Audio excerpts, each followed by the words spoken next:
durii namicha tokko ture gasuusaa maarsaa qabatee hojii dhaqa ture.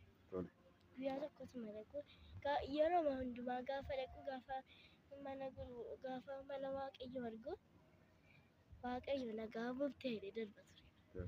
Yeroo hundumaa Yesuus nagaa bultee waaqayyo nagaa bultee jedhee darba ture. Guyyaa tokkotu akkasa ji'oottan darban keessa turee dhukkubsate ga'a. Firoonni hospitaala dhaqee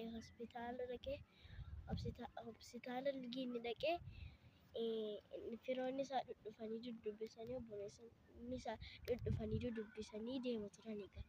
Achumaan guyyaa tokkotuma isaan dubbisuu dhaqanii fixanii gaafa isaan ba'an namichi guddaan tokko isaa guddaadha dhaqee bukkee taa'e. Namicha guddaan eessa dhuftenaan waaqayyo dhugaa nama guddaa sana achi keessa guree inni waaqayyo nagaa bultee jedhuuf innis isa dubbisuu dhufe namichicha keessa goree achumaan ani waaqayyoodha ittiin jedha.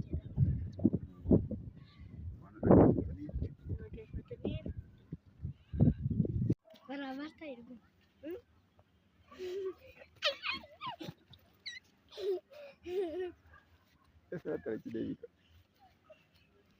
Jedhee nama barabar waan facifisa.